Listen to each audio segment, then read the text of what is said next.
Golden Tate wants to play for the Colts? I didn't see this coming. Um, Golden Tate's a veteran receiver. Still in free agency. Currently looking for an option. I think if any teams require him or signs him at this point, it's going to be a low risk, high reward. Because any deal that he's going for at this point is probably going to be a veteran's minimum. Golden Tate is a Super Bowl champion, Pro Bowler before.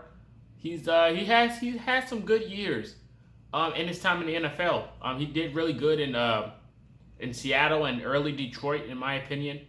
The three teams that he were interested in joining, and he said it himself. Check it out, SiriusXM Radio. He said it himself. Just look it up. All the links are out there, but I got the quote posted, so you ain't got to worry about it. The Titans, the Colts, and the Los Angeles Rams. He mentioned Tennessee. He's saying he would love to go home and play there. We know how that is. If you play at home and that pressure's on you, so kind of can probably knock that out the window. I can see that happening as well, but hey. Another team he mentioned is the Rams. He said he'll love to play for Stafford again. He had some good years there, but some of his best years was early Detroit. I would say Seattle too, like mid Seattle, maybe late. He did pretty good there as well. He mentioned the Colts as well. I did not see that coming.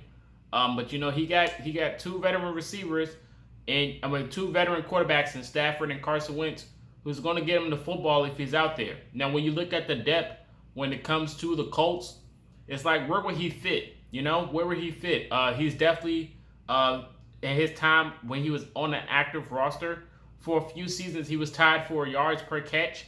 He was up there with Antonio Brown, just like 1,000 yards after or after the catch or something like that, some crazy stat like that.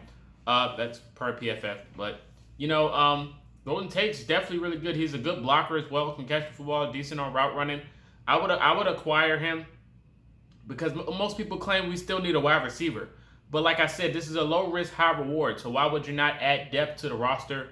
And then most people are always problematic, trying to question if Paris Campbell's going to stay healthy, yada, yada, yada, T.Y. Hilton, Michael Pittman Jr.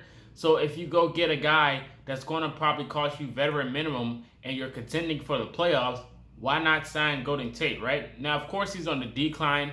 His last years in New York weren't very great. It's just being honest. But it is the Giants at the end of the day, so you can't really say that he's struggled. Because if you've seen a good version of Golden Tate, you know what he can produce.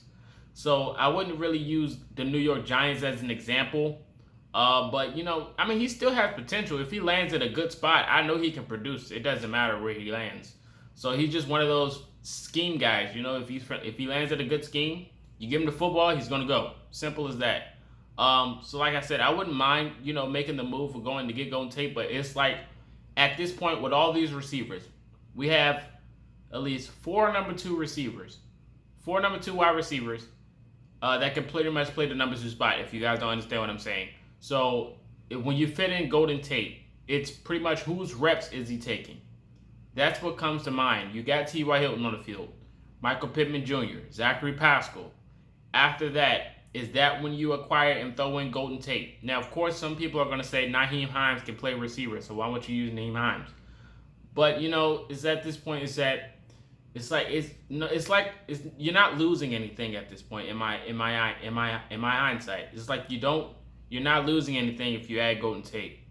When it comes to reps, I don't know if Nyheim Hines is going to be really maybe receiving the ball like that. I know he'll be out there on special plays, on certain plays like that, but I don't know if he's going to be out there often. So then when you look at Golden Tate and you look at the four wide out formation, and then you have all those receivers, anyone can get the ball at any time. I think that actually adds in. I think that'd actually work. Then you got, the four wide receiver formation I'm thinking about. T.Y. Hilton, Michael Pittman Jr., Zachary Pascal, Golden Tate. And then the two tight ends you'll have is probably Kyler Granson and Mo Alley Cox, or maybe even Jack Doyle and Mo Alley Cox, or Granson. Doesn't even matter. Mix it up. I feel like the field would be very spaced. I think it'll work out if we were to get Golden Tate. And like I said, he doesn't cost much. He's a veteran minimum contract, so anybody can sign him at this point. And he gave you the three teams, so I expect him to be on the phone at this point. If he lands in Tennessee, that's another good fit for him. You got Julio and A.J. Brown and Josh Reynolds, and then you add in Golden Tate. That's another good full wide receiver formation.